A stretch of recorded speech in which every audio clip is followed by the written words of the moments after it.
All right, Sean here at Sublime Contracting. What are gonna do first, Frank, from here? I think the first thing we need to do is we're going to replace this 2x4 with a 2x6 because she wants a wider fascia board there. The other thing we're going to do is over in this corner, the prior carpenter was 7/8 high on this end, so it's out of the bubbles on the level. So we're going to notch that down and drop that back rim joist for the roof. Drop it down about 7/8 of an inch right here, yes, re-notch it. Yeah. Well, it's a 1-inch standing seam metal roof that's going on here.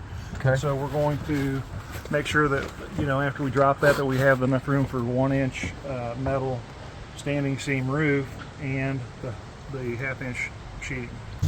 The other thing she wanted to replace this 2x4 also with a 2x6 to give it a wider fascia look on the outside. So we're going to take this off and replace it. And a fascia, that's just that outside board, right? Yeah, it's the board that faces the street.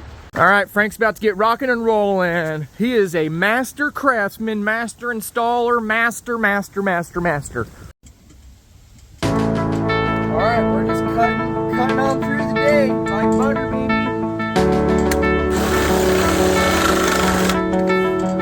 Dead battery.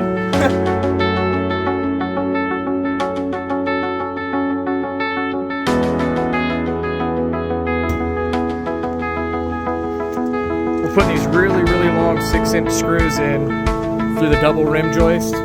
That way they're still going into our rafters. All right, so what we're having to do right now is cut all of these rafters. We're having to cut all these rafters because the other guys, they either put them too low or too high. And as the roof actually slopes on it, it needs to be able to touch just the edge of this outside joist here. So you need a little bit of a gap on it. That way the roof follows that same sloping line.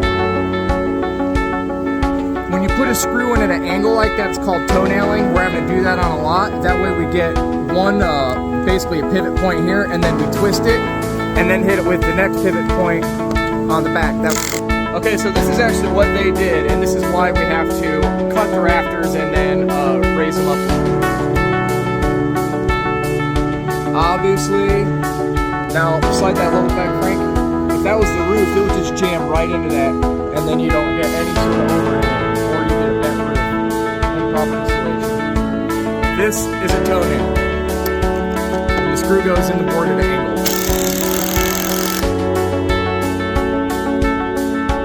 Alright, so after we get this last fascia board cut, we're going to get up there and start laying our roof decking.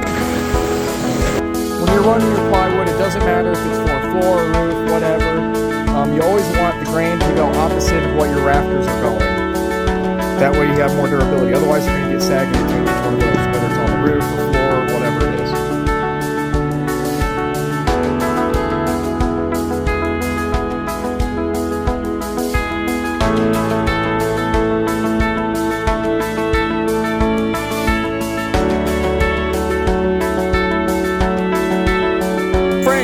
I need you to cut me the length at 84. Alright, I'm ready for it. Alright, on this plywood here, they have what's called an A side and a B side. Clearly you can see what's the better side. This, with all these knots in it, that's the B side. That's the side we're going to have face up. Underneath, on the soffit there, that's actually going to be the A side. It's the prettier side. Alright, getting overhang all chopped off now to make it nice and flush with the fascia.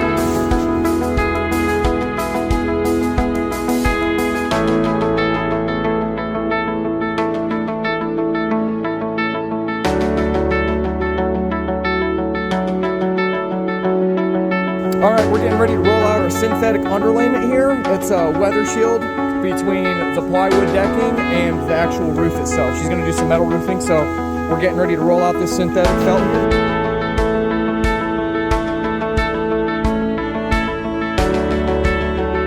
Look at this cute little guy. This is a little cute little stapler. JT21 type staples. Alright, it's a job well done today. We got that entire roof structure lowered 7/8 of an inch on that side. Ran our 1/2-inch plywood, grain against grain. That way we don't have any sagging. We went ahead and we wrapped it with the synthetic felt for weatherproofing. We set some posts. We set of 6x6 posts back there, another 6x6 post back there,